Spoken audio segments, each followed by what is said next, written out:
Hello, Vlogalogue. How are you doing? I hope you're doing well. This week we talked about kind of evaluating where we were last year, and I think it was an interesting discussion because everyone had such varied responses.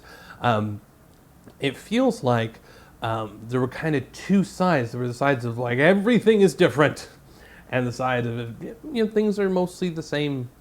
And I think it's interesting because I think I personally would have to come down on a lot of things are the same. And I know, at least for me, that's sort of a troubling thing. I think you kind of, whatever side of the spectrum people fall on, there's sort of an expectation, right? That a year from now, we will have improved in some areas, we may have fallen behind on a couple, but things would be different. We're feeling like we're progressing, but at the same time, if the entire world flips upside down when we go, well, that was too much of a correction. So I think it's interesting to me. I know that personally, thinking about a year ago, I kind of stopped doing YouTube and I was trying to write like a short film, which didn't go anywhere, and then just kind of buried myself in work, which was not particularly healthy. And yeah, no, I think it's interesting. There are definitely things that I'm working on and want to work on more in the future. But anyway, no, I think it was a worthwhile discussion to have. And I'm stalling because I had the topic for this week in my head before I started hit the record button, and I don't want to cut, but I think I'm going to cut. Oh yes, okay. So the topic that I want to propose today. And I'm nervous because this could be just a completely individual question, but I'm curious as to what extent this applies to everyone else. One of the things that I've discovered really diminishes my enjoyment of just about everything is guilt.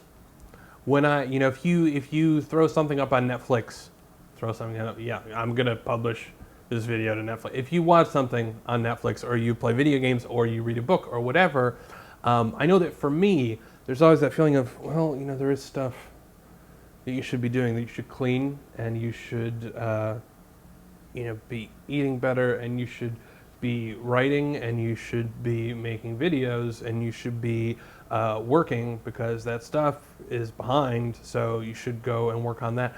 I'm on vacation, sort of, right now, and even now I'm feeling like, but there's stuff that needs to get done, and it's interesting to me because there can be experiences that are just so pleasurable. Like I can go out to the pier and just watch the sunrise, and it's just this wonderful experience. But there's that little guilt demon that just sort of says, there's stuff that you ought to be doing right now, jerkface. And it's a really pervasive thing, and I'm not entirely sure how I deal with that, because rationally I know that actually taking time for like mental health, or just to be like, I'm burnt out, I'm not going to be productive if I try and work right now, I'm going to put on Netflix and veg out, whatever, is a reasonable approach at times. But yet there's still that kind of innate guilt demon. So I guess the question that I would ask you all this week is whether you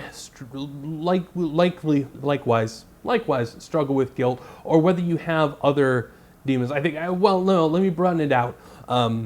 What are the demons that you face on a regular basis, and what would be kind of like the strongest one? Is it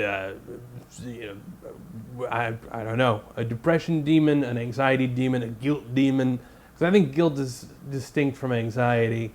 For me, it's definitely guilt, but I'm interested to know, like, what are the things that kind of plague your mind, even though rationally, like, you don't really exist, so please stop doing whatever it is you're doing. I don't know if that made sense, but it is the topic for this week because I'm in charge. So have a great week, and I will see you all next week, Vlogalogue.